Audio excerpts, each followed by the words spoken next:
too. Sometimes we follow up on them, sometimes we don't. When God is making a promise, that's for real. So he says, if you become ananya to me, you don't worry about anything. I take care of whatever, even physically in the world. Now that's not the reason we're becoming ananya. We're not saying, I'll surrender to Krishna so that he takes care of everything. The reason we're surrendering is because we want his divine love. But as far as the fear of, oh, what will happen? Don't worry. Krishna says, I'm taking care of everything.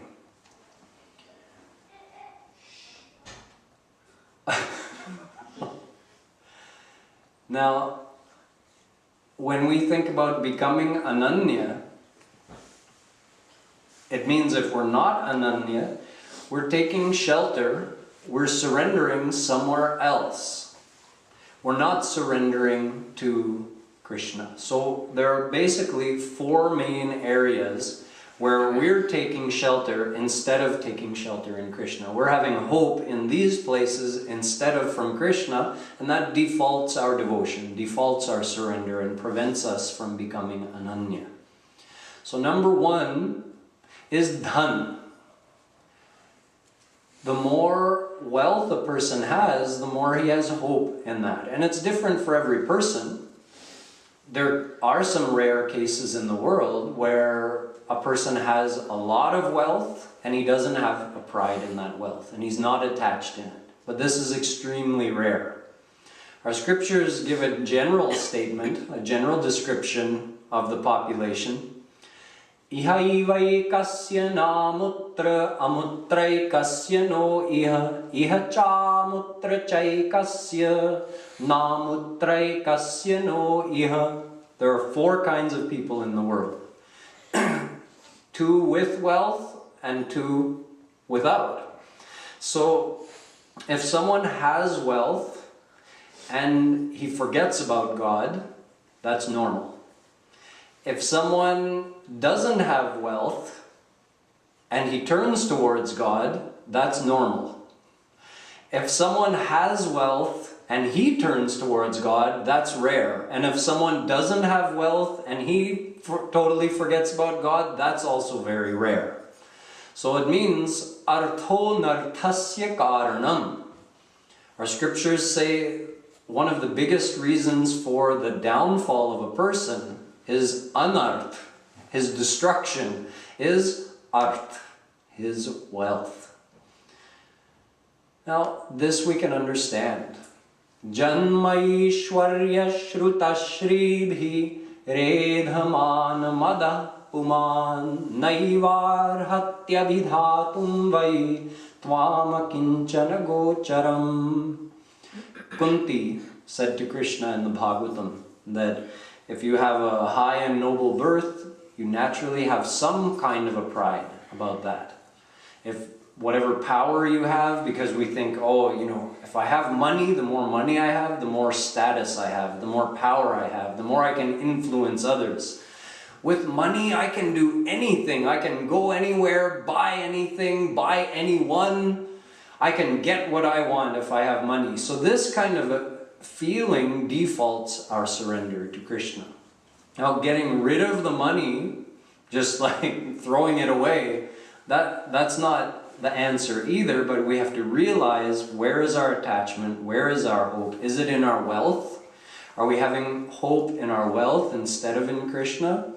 So Kunti said, Krishna, you take away everything. Give me lots of suffering. Then I won't be attached to these things. Nahi ko as janma jagmahi prabhuta pahi jahi madnahi. Tulsidas says there's no one in this world who's ever been born who, if he gets aishwarya, prabhuta, wealth and status, that he doesn't get mud, means he gets intoxicated with the pride of having that. Imagine if you were made I don't know, CEO of the richest company on earth, just like that.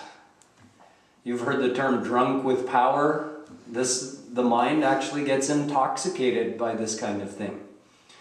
So we have to realize, without throwing away what we physically have, that's fine. Whatever you have, keep it or use it for seva. If you want to, instead of hoarding it in the physical world, if you want something positive to do with that, you can serve a true saint's mission with that. And that way you'll have fewer possessions, you'll have less wealth, you'll be using it for something divine, something spiritual.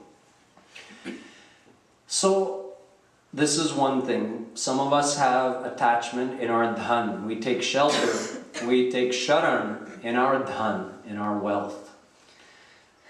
Number 2, apna ashray. Number 3, dusron ka ashray.